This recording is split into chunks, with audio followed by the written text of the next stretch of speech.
Only two convictions are taking place. In fact, one was acquitted. The only person was the Congolese militia leader, Matthew Chu, and that was the only one that was convicted. So I still believe that it's too early. This is just 15 years. In an institution, in the life of an institutional body like ICC, I still believe that 15 years is nothing.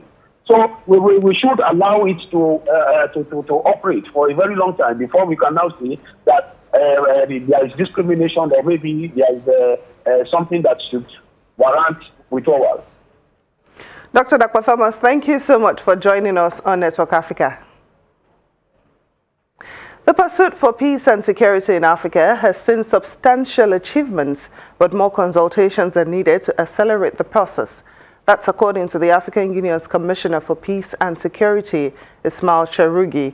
Cherugi stated during the 20th AU Summit in the Ethiopian capital Addis Ababa that terrorism still poses a significant threat to Africa, with extremist groups such as Al-Shabaab, Boko Haram and the Islamic State remaining rampant.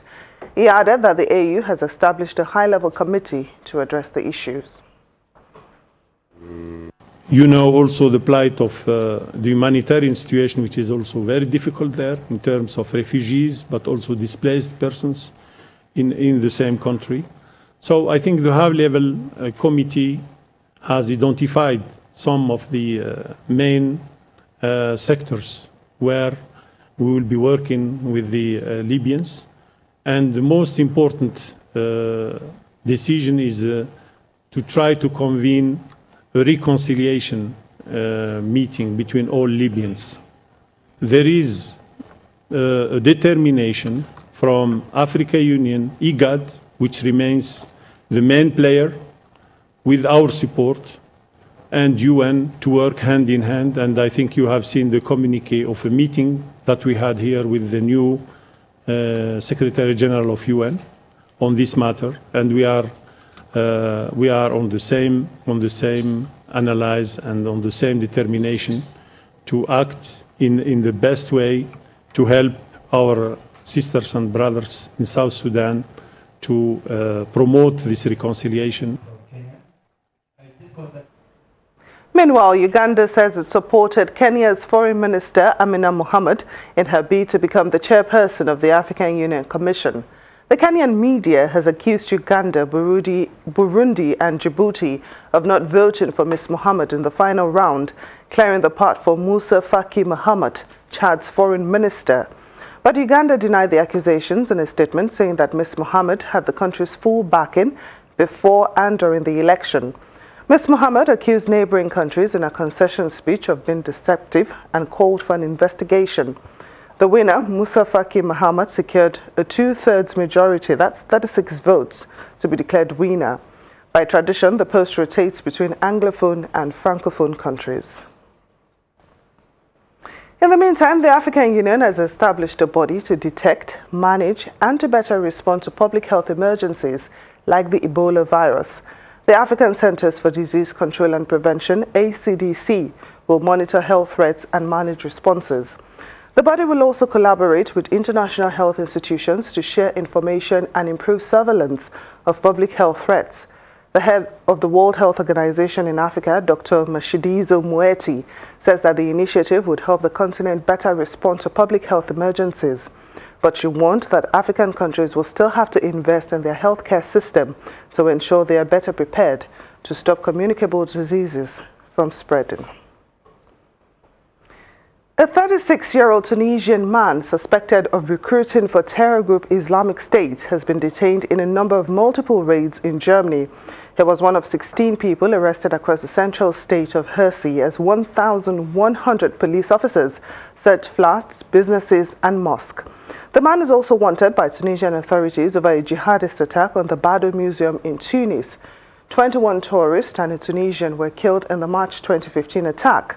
Many of the victims were British, Japanese, French, Italian, and Colombian.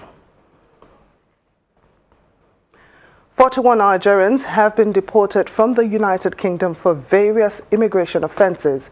The deportees arrived at the Murtala Mohammed International Airport, Lagos, in the wee hours of this morning. On hand to receive them were officials of the National Emergency Management Agency, NEMA, and other relevant agencies. The Deputy Director, Search and Rescue at NEMA, Mr. Onimode Bamidele, says the 41 were arrested in the UK for not having valid residency and work permits. There are no prisoners on board this aircraft. You may have heard about the Nigerian government, through our High Commission in the UK, are working on the possibility of assisting those ones to get off the hook and come back home. But as I speak to you, the ones we received today, there are no prisoners on board. So it's our responsibility, NEMA, on behalf of the federal government, to ensure that, one, they are well received, and we need to talk to them, counsel them, and let them realize that the country they left some years ago is not the same country they are meeting today. We have moved ahead, and everybody has equal opportunity in the present day government to be the best you can be.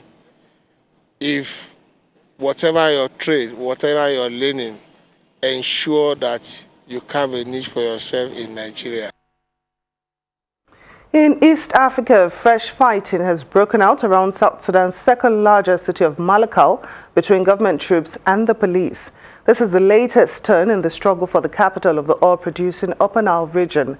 The United Nations said Malakal, on the banks of the White Nile near the country's northern border with Sudan, is largely deserted after civilians fled the fighting. But rebel spokesman William Gatjet Deng says government troops launched several attacks on rebel positions early on Tuesday. A civil war broke out in 2013 in South Sudan after President Salva Kiir, an ethnic Dinka, fired his deputy president, Riek Machar, from the Noir ethnic group.